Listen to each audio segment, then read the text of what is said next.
Hi, I'm Dr. Agyeiwah Awuku, a haematologist at the University of Ghana Medical Center. We're talking about hemophilia today. And hemophilia is an inherited bleeding disorder in which blood does not clot properly.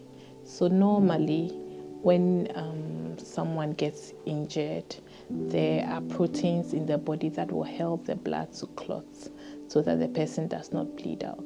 Hemophilia occurs when there are some changes in the gene that causes the body to produce these clotting factors.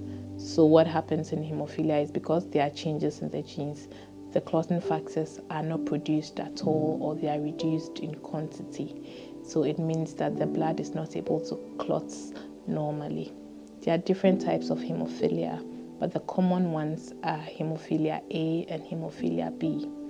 The difference in the type of hemophilia is due to the type of clotting factor that is missing.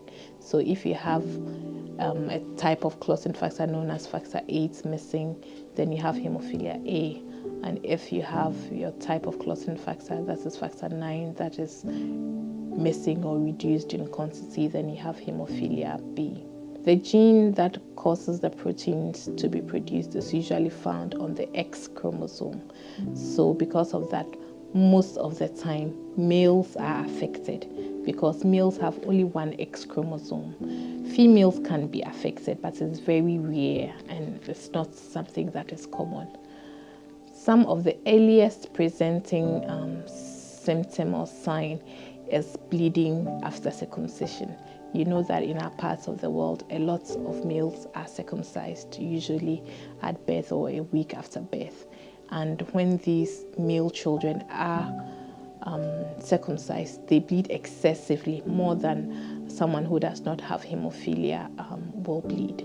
Another thing is when they start becoming active and crawling, they start having bumps and bruises. So you see a darkened or a swelling on parts of their body, or usually their joints too. So they bleed into their joints because they do not have adequate numbers of the clotting factors. Sometimes when they lose a tooth, they bleed excessively. Usually losing your tooth, you bleed just minimal and they are okay. But in a case where the child has hemophilia, they may bleed a lot. They may have very minute cuts, but it's difficult to stop the bleeding, again, because the clotting factors are missing. Because it is inherited, it is found in families. And because of that, there are a lot of myths about hemophilia. It is not a spiritual disease. It is due to changes that has occurred in the genes. There is treatment for hemophilia, and most of the time, the treatment is to replace what is missing or what is reduced. So we have artificially prepared clotting factor concentrates that are given to replace what the individual who has hemophilia is missing. So you can have, if the person has hemophilia A, then they will be replacing it with clotting factor concentrate 8.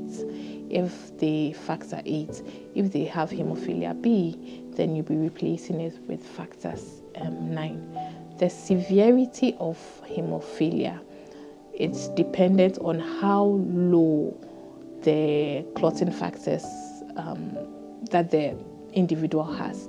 So the lower the clotting factors, the higher the severity.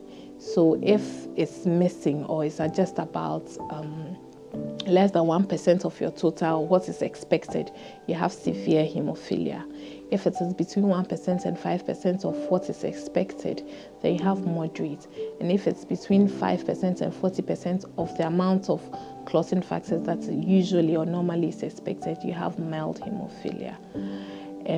Depending on the severity, the management may differ slightly, but most of the time we have to replace what you have missing or what you do not have. In the interim, when they have a bleed or they get a bump on a bruise, what can be done at home before the child is transferred to the hospital is to wrap ice around in a cloth and put it around where the swelling is. You can give some pain relief, alleviate the limp, and then take the child immediately to the health facility where the child will be assessed. Hemophilia in treatment centers in Ghana is limited to just a few public hospitals. Also difficult to just look at a child and say that this child has hemophilia just by looking at that child.